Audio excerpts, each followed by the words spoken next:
Assalamualaikum warahmatullahi wabarakatuh. Selamat sore teman-teman semua mahasiswa-mahasiswi Prodi Kesmas Tikim peminatan ketiga.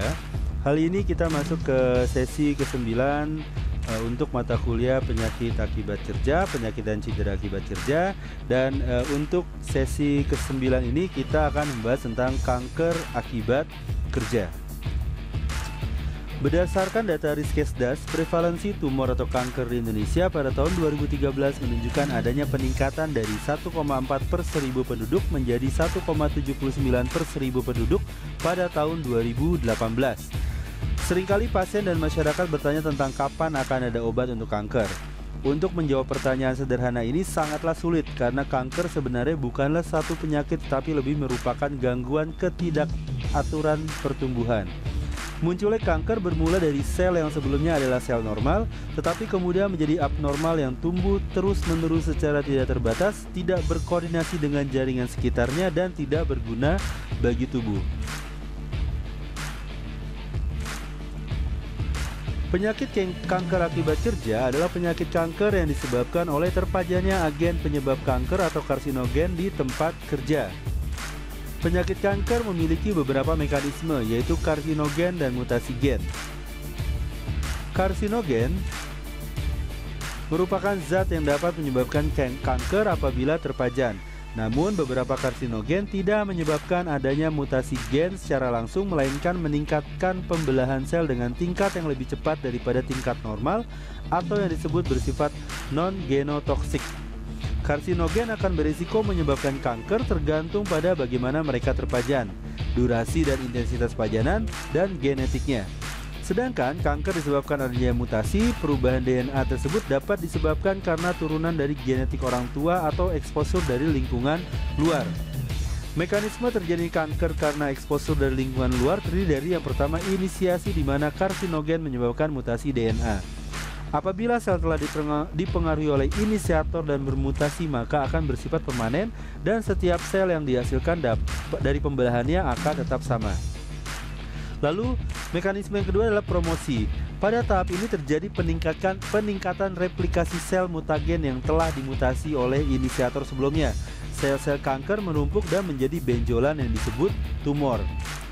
Yang selanjutnya, mekanisme yang selanjutnya yaitu progresi, di mana terjadi peningkatan laju pertumbuhan tumor yang lama-kelamaan dapat menyebar ke jaringan lain dan menghancurkan jaringan di sekitarnya, bahkan membentuk tumor di area tubuh lainnya.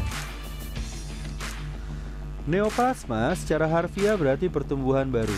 Sel-sel neoplastik terus bereplikasi tanpa dipengaruhi oleh pengaturan seperti halnya hanya mengendalikan sel normal. Dalam istilah medis, sebuah neoplasma sering disebut tumor. Di antara tumor, pembagian neoplasma ke dalam kategori jinak dan ganas didasarkan pada penilaian perilaku klinis potensial tumor. Neoplasma jinak atau tumor. Suatu tumor dikatakan jinak ketika tumor itu terus membesar, terlokalisasi di suatu bagian tubuh, tidak menyebar ke bagian tubuh yang lain. Pada umumnya, pasien yang menderita tumor mampu bertahan hidup. Tumor jinak akan menimbulkan benjolan lokal dan kadang-kadang dapat meningkatkan morbiditas yang signifikan atau bahkan kematian. Contoh misalnya untuk neoplasma jinak adalah lipoma, benjolan lemak di bawah leher kulit, lengan atau punggung. Bentuknya memang tidak enak dilihat, tetapi tidak membahayakan. Contoh lainnya adalah fibroid rahim, tai lalat, dan hemangioma atau benjolan pembuluh darah di kulit. Neoplasma jinak pada dasarnya tidak dapat berubah menjadi kanker. Namun demikian, ada jenis neoplasma yang berpotensi untuk menjadi ganas sehingga sering disebut neoplasma praganas atau kanker tahap awal. Neoplasma ini lama-kelamaan akan berubah menjadi kanker walau pada awalnya tidak menyerang dan merusak jaringan sekitar. Oleh karenanya disebut sebagai karsinoma in situ, yang berarti kanker di tempat. Sebagian besar karsinoma in situ berkembang cepat dan menyebar. Dan pada dasarnya neoplasma praganas masih mudah disembuhkan seperti karsinoma in situ di serviks atau payudara dari seorang wanita yang dapat disembuhkan dengan pengobatan atau tindakan operasi. Neoplasma ganas atau kanker karena pengertiannya ialah sel-sel akan mulai tumbuh dan berkembang biak di luar kendali setelah pusat kontrol sel rusak. Kemudian, kanker akan menjadi cukup besar untuk menekan jaringan sekitarnya dan menyebar ke bagian tubuh yang lainnya. Sel-sel tersebut akan berpindah dari tempat asal melalui darah atau sistem limfa atau getah bening ke organ lain dan menciptakan tumor sekunder di tempat lain. Neoplasma ganas atau kanker dapat dibedakan menjadi neoplasma padat yang terbentuk dari sel abnormal di kulit, selaput lendir, kelenjar, jaringan ikat, otot, lemak, dan tulang. Ada juga neoplasma cair atau hemoblastosis yang terbentuk dari komponen seluler darah dan organ pembentuk darah. Sebagai contoh adalah leukemia dan tumor otak. Berikut adalah beberapa jenis dan penyebab dari kanker. Misalnya jenis kanker untuk kanker kandung kemih, penyebabnya bisa dari arsenik, amina aromatik, tar batubara, asap mesin diesel, cairan logam, dan juga mineral. Lalu ada leukemia yang menjadi penyebabnya adalah zat benzen, oksida etilen, formaldehida, dan insektisida. Kanker paru yang banyak ditemukan di tempat kerja, penyebabnya adalah arsenik, asbestos, berilium, kromium, gasifikasi batubara, tar batubara, kobalt, asap mesin diesel, timbal anorganik, silika, radiasi, ionisasi. Lalu juga ada jenis kanker mesotelomia yaitu yang disebabkan oleh asbestos, dan juga kanker saluran pernafasan yang disebabkan oleh kromium, formaldehida, debu kulit, debu tekstil, dan juga debu kayu. Kita masuk sedikit kepada penyakit kanker paru. Kanker paru adalah penyakit dengan tumor ganas yang berkembang di sistem pernafasan bagian bawah, termasuk sel-sel di dinding bronkus dan bronkiolus. Saat tumbuh, kanker ini dapat mengganggu fungsi paru dan menyebar ke bagian lain dari tubuh melalui proses yang dikenal sebagai metastasis. Menurut WHO pada tahun 2018, secara global kanker paru terdapat di 2,9 juta kasus dan 1,76 juta kematian. Kanker paru merupakan penyumbang angka kematian paling banyak di antara penyakit kanker lainnya di dunia. Terdapat dua jenis kanker paru, yaitu yang pertama non-small cell lung cancer. Jenis kanker ini merupakan sel kanker yang lebih besar daripada kanker paru sel kecil dan merupakan yang paling umum dan tumbuh lebih lambat dari kanker paru sel kecil.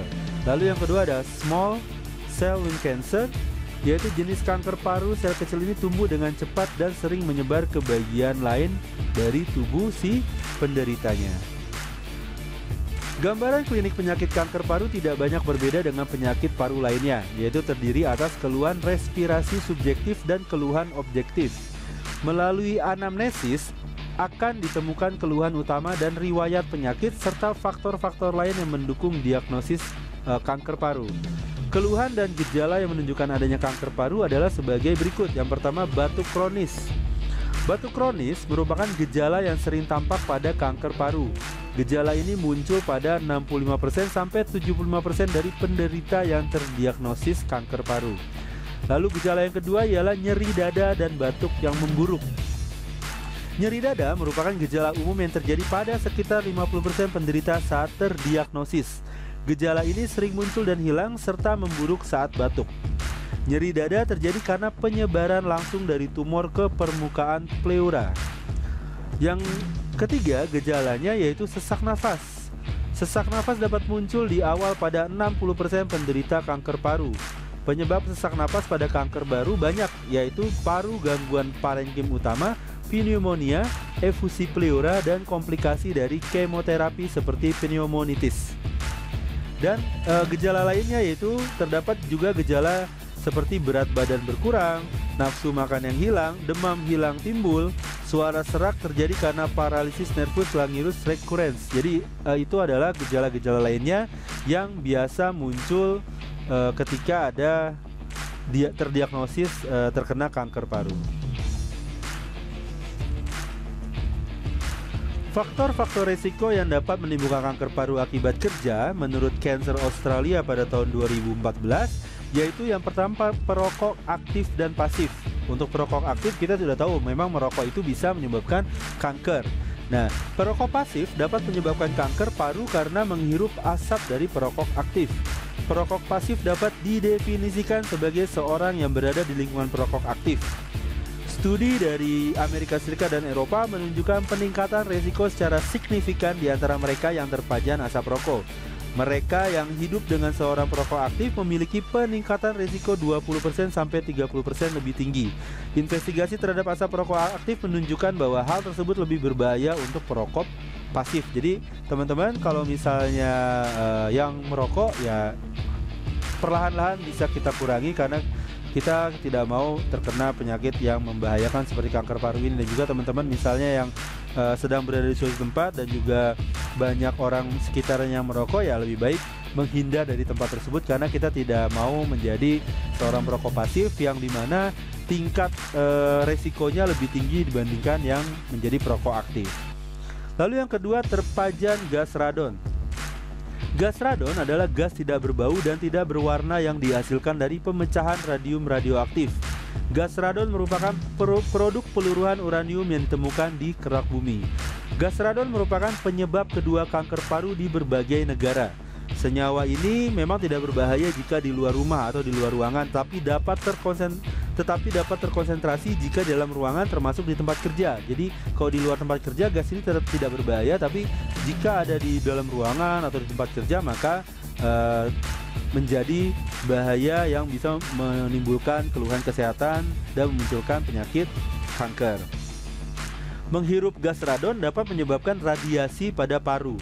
Hal tersebut dapat meningkatkan risiko seseorang terkena kanker paru. Lalu yang ketiga yaitu faktor risiko kanker paru, polusi udara dan asbestos. Polusi udara yang berada di luar ruangan meliputi gas buangan kendaraan bermotor yang mengandung unsur-unsur karsinogenik. Di sisi lain, polusi udara juga dapat timbul di dalam ruangan seperti pembakaran kayu atau arang dan lain sebagainya. Asbes dapat menyebabkan berbagai penyakit paru termasuk kanker. Asap rokok dan asbes memiliki efek sinergis pada pembentukan kanker paru. Pekerja yang berhubungan dengan rokok dan asbes dapat menyebabkan risiko kanker paru meningkat 45 kali lipat dibandingkan dengan populasi umum. Jadi kalau misalnya teman-teman beraktivitas di luar ruangan, di jalan raya gitu ya, naik motor, naik kendaraan umum dan lain sebagainya, biasakan tetap menggunakan masker. Bahkan sekarang masker wajib digunakan karena kita masih dalam masa pandemi COVID-19. Yang keempat yaitu pajanan di tempat kerja. Sekitar 3% sampai 17% kanker paru disebabkan oleh pajanan unsur karsinogenik yang terdapat di lingkungan kerja. Badan Internasional untuk Penelitian Kanker menunjukkan bahan kimia yang bersifat karsinogenik di paru yaitu yang pertama logam, meliputi aluminium, kadmium, kromium, berilium, besi, baja, nikel, dan arsenik. Lalu yang kedua, produk pembakaran atau pembakaran tidak sempurna seperti batu bara, misalnya gasifikasi batu bara dan pembuangan mesin diesel. Dan yang ketiga, radiasi pengion, radiasi X, gamma radiation, plutonium dan lain sebagainya, dan juga gas beracun. Lalu yang kelima, produksi karet dan debu silika kristal. Yang kelima, faktor genetik. Sekitar 8% kanker paru disebabkan oleh faktor genetik. Keluarga dengan riwayat kanker paru memiliki resiko berlipat ganda. Hal ini mungkin disebabkan oleh kombinasi gen. Polimorfisme pada kromosom 5, 6, dan 15 diketahui mempengaruhi resiko kanker paru. Ini lebih ke faktor genetik. Sesuai dengan studi yang dikeluarkan oleh Cancer Australia. Jadi intinya kanker paru ini bisa terkena oleh siapa saja yang ada di tempat kerja, karena tadi faktor keempat adalah pajanan di tempat kerja. Oleh karena itu hal yang harus kita perhatikan adalah bagaimana cara mengendalikan bahaya dan risiko kesehatan di tempat kerja agar tidak menimbulkan efek kesehatan kepada si pekerja. Itulah guna dari seorang K3, petugas K3. Selain fokus kepada keselamatan, kita juga fokus kepada kesehatan si pekerjanya. Berbagai jenis pekerjaan berasosiasi dengan meningkatnya risiko seorang untuk menderita kanker paru. Hal tersebut disebabkan oleh lingkungan yang dapat mengganggu fungsi paru, antara lain misalnya yang pertama, pekerja konstruksi. Pekerja konstruksi dapat menghirup debu dari pembongkaran atau renovasi bangunan berasbes yang dapat berisiko terkena kanker paru, asbestosis, dan mesotelomia. Asbestosis merupakan penyakit yang mengakibatkan pembentukan jaringan fibrosis di paru. Pencegahan yang dapat dilakukan adalah dengan menggunakan APD seperti respirator saat bekerja di sekitar bangunan dan menghindari merokok. Sekali lagi, teman-teman semuanya memang merokok itu mungkin untuk beberapa orang ya bisa menjadi disebut kebutuhan, tapi karena efek negatifnya lebih banyak dibandingkan efek positifnya, ya lebih baik kita tinggalkan kebiasaan merokok buat teman-teman yang masih merokok. Tapi yang tidak merokok ya hindari berkerumun atau berada di tempat yang dimana banyak perokok aktif di sana, karena tadi yang seperti kita sampaikan, yang seperti saya sampaikan tadi, perokok pasif juga memiliki tingkat resiko yang tinggi untuk terkena kanker paru. Yang kedua yaitu pekerja pabrik. Pekerja pabrik dapat terkena debu, gas, dan bahan kimia yang menempatkan pada risiko penyakit paru obstruksi kronik. Yang ketiga, pekerja tekstil yang dapat menghirup partikel dari kain katun atau bahan lainnya. Oleh karena itu, pekerja tekstil perlu memakai masker dan pemberi kerja perlu meningkatkan ventilasi di lingkungan kerja. Sekarang, sepengetahuan saya, kalian juga sedang belajar tentang ventilasi industri oleh Ibu Natsmi. Nah, di sana di mata kuliah tersebut belajar tentang bagaimana cara menciptakan lingkungan atau ventilasi yang baik di lingkungan kerja. Yang keempat, pekerja berisiko adalah pekerja tambang. Silika di udara dapat menyebabkan silikosis. Penambang batu bara memiliki resiko disebut pneumokoniosis batu bara atau disebut antrakosis. Tindakan pencegahan yang dapat dilakukan adalah tidak merokok dan menggunakan masker. Jadi tidak hanya dalam masa pandemi seperti sekarang, semua tempat kerja juga wajib menggunakan masker, apalagi tempat kerja yang menghasilkan debu. Kita nggak tahu itu debunya berbahaya atau tidak. Otomatis sebaiknya kita harus menggunakan masker di tempat kerja. Yang kelima, pekerja berisiko adalah pekerja furniture. Pekerja furniture sering terpajan dengan debu serbu kayu. Pajanan dari debu kayu diyakini sebagai salah satu faktor risiko kanker paru. Tidak hanya terbatas kepada pekerja berisiko yang tadi disebutkan, tidak hanya terbatas bagi pekerja konstruksi, pekerja pabrik, pekerja tekstil, pekerja tambang maupun pekerja furniture, tapi ada baiknya di setiap lingkungan kerja kita menggunakan masker, apalagi yang tadi tempat kerja yang menimbulkan debu, tempat kerja yang menimbulkan asap, tempat kerja yang menimbulkan bau menyengat dan lain sebagainya. Pastikan pekerja atau siapapun yang ada di tempat kerja tersebut menggunakan masker.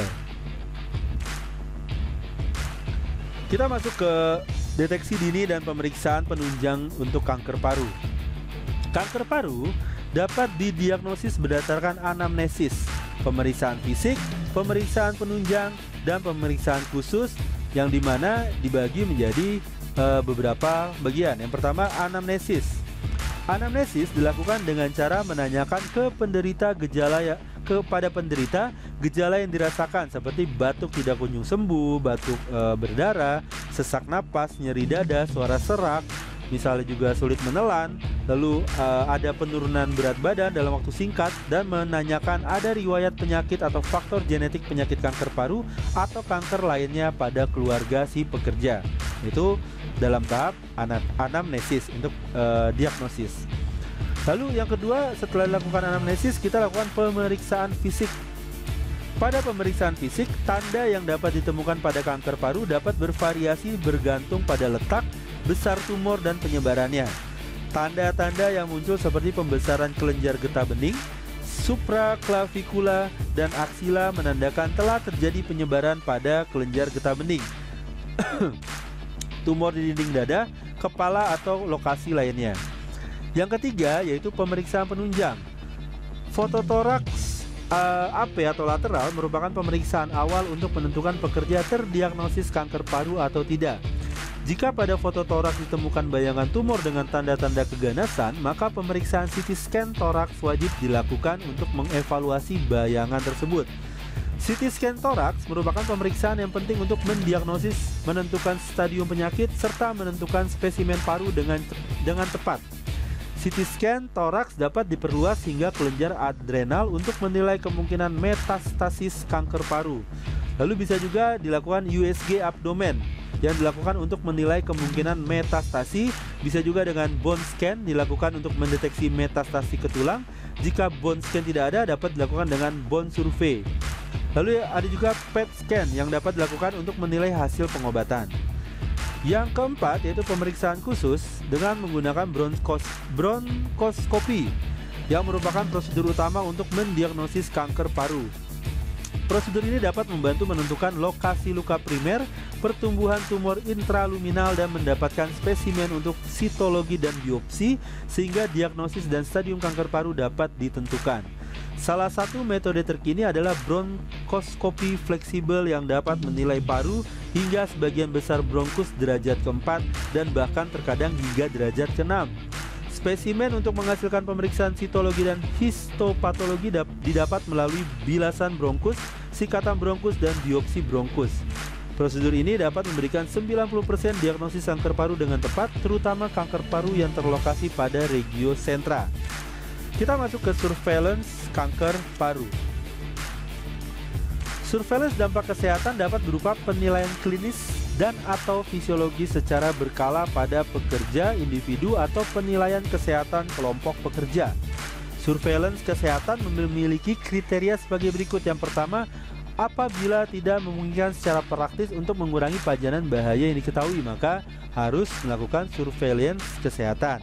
Atau yang kedua, jika hubungan antara tingkat pajanan dan dampak kesehatan tidak terdefinisi dengan baik, maka kita lakukan surveillance kesehatan di tempat kerja.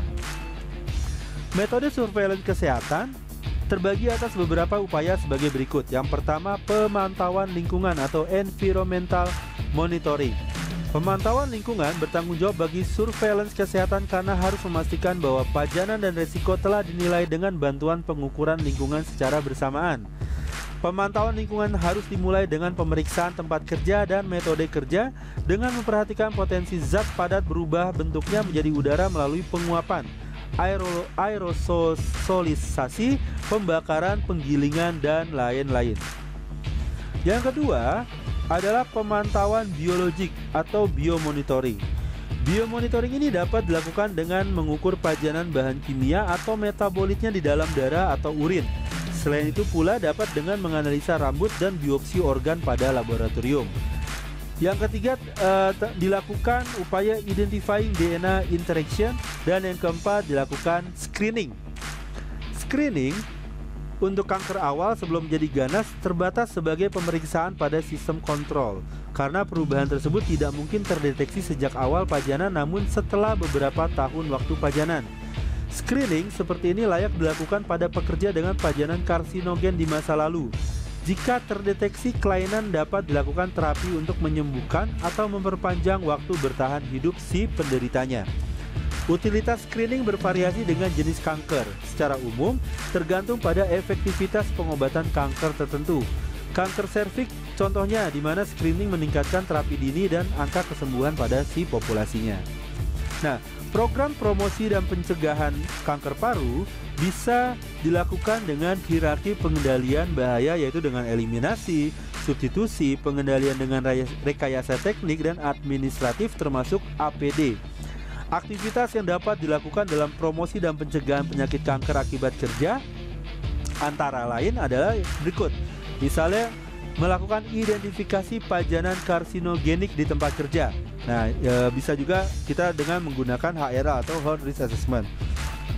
Lalu yang kedua yang bisa dilakukan ialah mengisolasi agen atau proses karsinogenik yang ada di tempat kerja.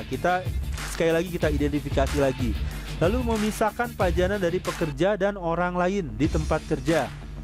Misalnya kita tahu ada zat karsinogenik, ya udah kita pisahkan pajanan tersebut dari orang-orang yang ada di tempat kerja atau pekerjanya. Lalu bisa juga dilakukan upaya prosedur perbaikan dan perawatan. Misalnya ada kerusakan dan kerusakan tersebut bisa menimbulkan suatu zat karsinogenik dan bisa menimbulkan kanker paru, ya udah kita lakukan perbaikan dan perawatan masuk kepada engineering control. Yang kelima, bisa juga dengan melakukan upaya rencana kontingensi untuk kegagalan sistem. Jadi rencana kontingensi ini adalah bahasa sederhananya adalah rencana darurat lah istilahnya. Bagaimana Tapi berbeda dengan tanggap darurat. Bagaimana rencana cadangan untuk kegagalan sistem yang suatu waktu bisa terjadi di tempat kerja. Lalu juga bisa juga dengan melakukan upaya komunikasi bahaya dengan melakukan induction dan juga pelatihan. Pelatihan penggunaan APD, pelatihan proses kerja yang aman dan lain sebagainya. Lalu bisa juga dengan melakukan pemantauan tempat kerja, dan yang terakhir bisa dengan melakukan praktek kerja, alat pelindung diri dan kebersihan pribadi. Jadi ini adalah beberapa upaya-upaya untuk program promosi dan pencegahan penyakit kanker akibat kerja, khususnya kanker paru. Baik, sampai di sini dulu sesi ke-9. Sebelumnya saya ingin memohon maaf karena sebelumnya kita sudah jadwalkan untuk kuliah tamu, tapi narasumbernya rekan saya ini tiba-tiba harus keluar kota untuk keperluan dinas. Jadi nanti kita akan jadwalkan kembali untuk kuliah tamu dengan materi fatigue assessment. Oke, terima kasih atas perhatiannya. Lebih kurangnya mohon maaf. Nanti seperti biasa linknya akan saya kasih di grup, dan kita bisa berdiskusi di grup WhatsApp maupun di grup Google Classroom. Oke, akhir kata, assalamualaikum warahmatullahi wabarakatuh.